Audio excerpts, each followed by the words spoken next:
술을 즐겨하는 자들과 고기를 탐하는 자들과 더불어 사귀지 말라.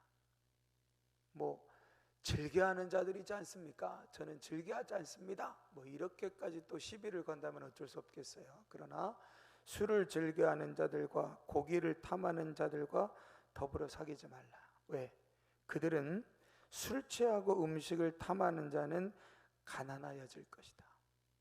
분명히 가난해진다고 이야기했습니다. 그러니까 아주 단순히 이렇게 생각해 보죠. 예수 믿는 사람은 하나님 나라를 위하여 헌신하는 사람들이라고 말합니다. 그런데 세상 것 다 하면서 헌신하고 충성할 수 있겠어요?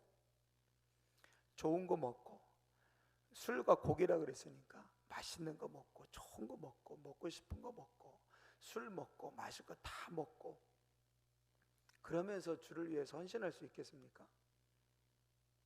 어렵죠. 불가능하죠. 내가 먹고 싶은 거 다 먹고 마신 거 다 먹고 술 마시고 다 하면 돈으로 따지면 그게 얼마예요? 그 돈 아껴서 그 돈 안에서 하나님 나라에 헌신만 해도 사실은 뭐 우리의 삶에 재정적으로 보면 마이너스 될 일이 없겠죠. 왜? 세상 사람들은 그거 하는 대신 나는 그 돈 가지고 술 안 마시고 맛있는 거 안 먹고 주를 위해 충성하는 거니까. 그렇죠? 그러니까 술과 고기를 좋아하는 자는 반드시 가난해질 것이다. 그러니 그들과 함께 사귀지 말라는 거예요. 왜? 나도 가난해지니까. 나도 똑같이 가난해지니까 그렇게 하지 말라라고 하는 겁니다. 그런데 갑자기 뒤에 뭐라고 나오냐면 너를 낳은 아비에게 청종하고 내 늙은 어미를 경외지 말지니라. 의인의 아비는 크게 즐거울 것이요 지혜로운 자식을 낳은 자는 그로 말미암아 즐거울 것이니라. 내 부모를 즐겁게 하고 너를 낳은 어미를 기쁘게 하라. 내 아들아 내 마음을 내게 주며 내 눈으로 내기를 즐거워할지다. 갑자기 부모 말을 잘 들어라 이렇게 나와요.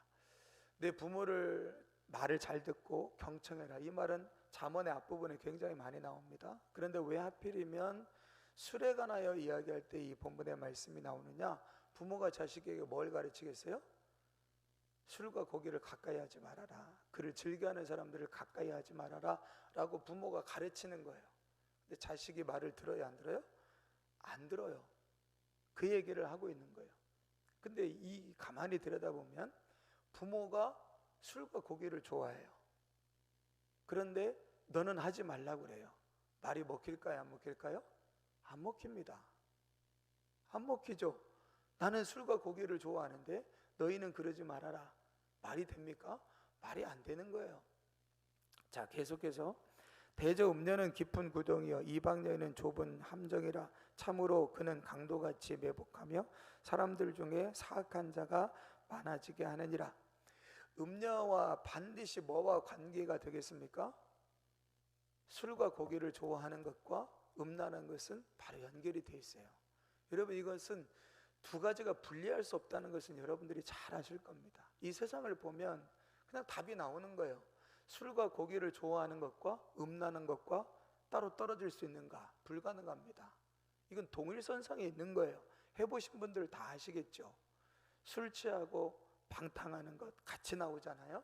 술과 고기를 좋아하는 것과 음란한 것은 친구처럼 언제나 같이 가는 겁니다. 그러니 이 술 취함의 문제와 음란의 문제는 같이 가는 것이다라는 거예요. 자, 그러면서 재앙이 누구에게 있느냐? 근심이 누구에게 있느냐? 분쟁이 누구에게 있느냐? 원망이 누구에게 있느냐? 까닭없는 상처가 누구에게 있느냐? 붉은 눈이 누구에게 있느냐? 누구에게 있대요?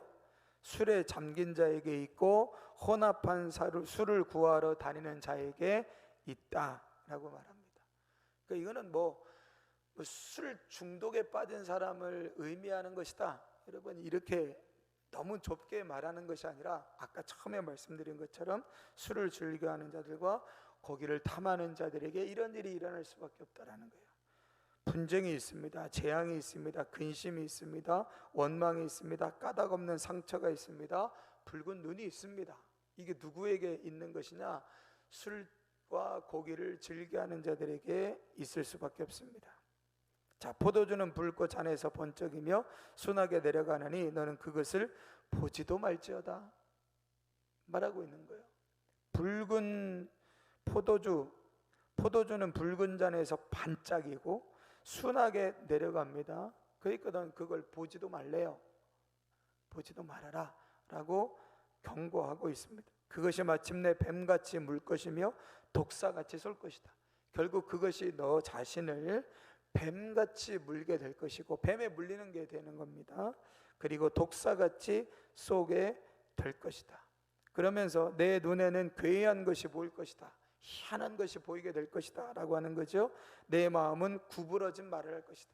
눈에 보이는 것이 이상한 것이 보이고 말은 구부러진 말, 똑바른 말이 아니라 구부러진 말, 삐뚤어진 말, 왜곡된 말이 나가게 될 것이며 너는 바닷 가운데 누운 자 같을 것이요 돛대 위에 누운 자 같을 것이며 내가 스스로 말하기를 사람이 나를 때려도 나는 아프지 않고 나를 상하게 하여도 내게 감각이 없도다. 누가 이런 말을 한다는 거예요?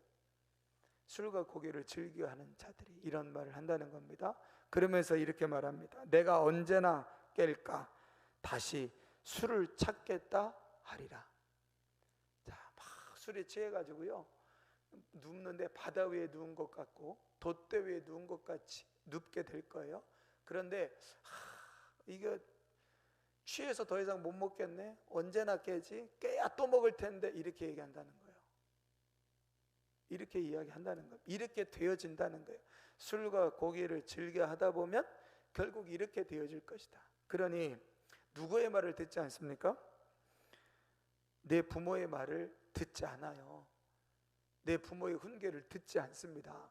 듣지 않으면서 뭐라고 말해요? 언제나 깰려나 내일 또 마셔야 되는데 언제나 깰려나 내일 또 먹어야 되는데 그런다는 거예요. 부모의 말이 들리지 않습니다. 늙은 어미의 말이 들리지 않는다라고 하는 것이지요. 결국 이것이 징계이고 결국 이것이 어리석은 자를 넘어서서 방탕하고 미련한 자의 삶의 모습이다라고 말하고 있습니다. 술을 즐겨하는 자들과 고기를 탐하는 자들과 더불어 사귀지 마십시오. 이것이 지혜의 말씀이며 이것이 하나님의 말씀입니다. 그의 삶에는 원망이 있고 재앙이 있고 근심이 있고 분쟁이 있고 다툼이 있을 것이며 결국 가난하게 되어질 것입니다.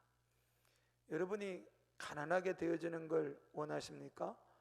복받는 삶이 되어지기를 원하십니까? 우리는 하나님 복 주세요. 하나님 형통하게 해주세요. 하나님 내가 잘 되게 해주세요. 자식이 잘 되게 해주세요. 자식이 복받게 해주세요. 자식이 형통하게 해주세요 라고 구하고 간구하지만 정작 끊어야 될 것을 끊지 못하고 어떻게 살아야 되는지 삶의 방향을 알지 못한 채 하나님 부자 되게 해주세요. 형통하게 해주세요. 잘 되게 해주세요 라고 하는 것은 깨어진 독에 물을 붓는 것과 같다. 하나님이 은혜를 주시고 하나님이 복을 주셔도 몇 시간만 지나면 아무것도 남지 않는 깨어진 독에 물을 붓는 것과 같을 수밖에 없다.